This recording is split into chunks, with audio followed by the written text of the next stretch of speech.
Bonjour et bienvenue sur Jaris TV. Vous regardez votre journal, La JT. Au programme ce soir, ce que pensent les gens de l'Euro et de l'handisport et la minute philosophique. Mais pour commencer, je vous propose un portrait de l'homme le plus fort du monde. Un reportage de Amanda, Mathieu et Yann Erwan. Né en 1960 au Plessis-Trévise, Jean-Claude Van Yanne a grandi dans cet appartement de l'avenue. À 7 ans et demi, il était déjà expert en toutes les techniques de combat connues à ce jour. Combattant, fight, combat. And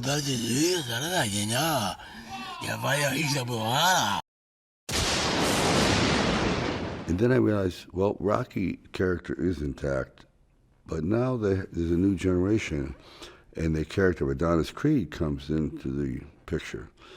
And this is Ryan's creation. Il s'agit de l'avenir de la planète, de l'avenir de la vie. Suite à la demande du président, Jean-Claude est revenu en urgence de la Corée du Nord où il était infiltré afin de préparer la sécurité de l'Euro 2016. Je me sens tellement rassurée de savoir que c'est Jean-Claude Van Yanne qui va assurer la sécurité durant toute l'Euro.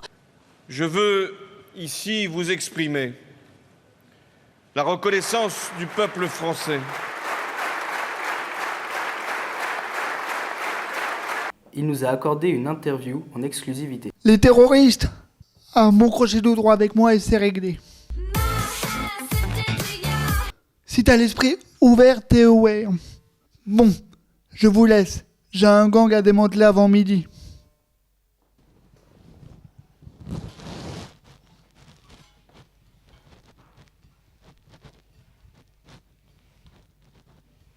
Une fois de plus, grâce à Van Yanne, le monde est bien gardé. Suite à notre rencontre avec Jean-Claude Van Yanne, nos reporters intrépides ont décidé d'en savoir plus sur le sujet de l'Euro et de l'handisport.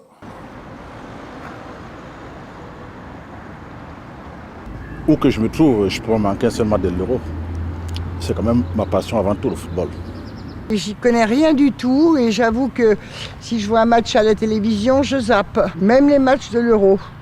Ça m'a jamais très intéressé d'être devant ma télé pour regarder des gens courir comme ça après un ballon. Moi, ce que je préfère dans le foot, peut-être, c'est quand on est avec les copains ou avec des gens qu'on connaît pas, mais qu'on est nombreux et que du coup, y a de la vie, quoi. La France peut bien gagner, mais je vois aussi l'Allemagne qui est bien partie aussi. L'handisport à la télévision, on n'en voit pas suffisamment pour que les gens soient très au courant et suivent un peu ce genre de choses.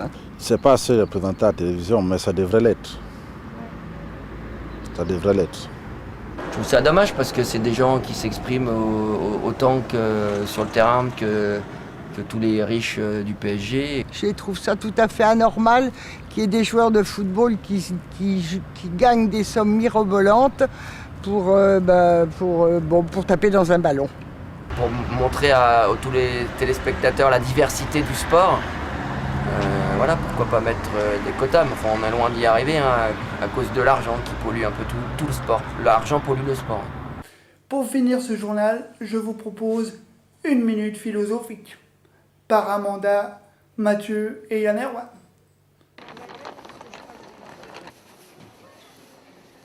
Pour vous, quelle est la valeur de la vie? Le bonheur. C'est être reconnu. Les enfants, c'est ma vie. C'est le plus beau cadeau qu'on a pu nous donner à l'heure d'aujourd'hui. Et faut en profiter au jour le jour, voilà.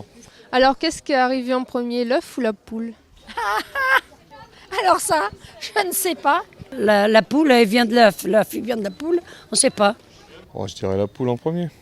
C'est la poule d'abord, après c'est l'œuf. Pour vous, sommes-nous vraiment libres? Si on est libre, pas vraiment libre. Moi je suis libre, je fais ce que je veux, voilà.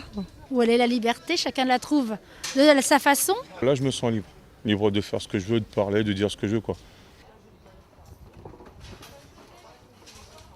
Voilà, c'est la fin de ce journal. Merci à tous de nous avoir suivis. Dans un instant, la météo de Mathieu. Ce soir à 20h50. Votre film Once Upon a Time Nous, on se retrouve demain pour le 1945. Et n'oubliez pas, n'allez jamais sur Énergie 12. Bonsoir.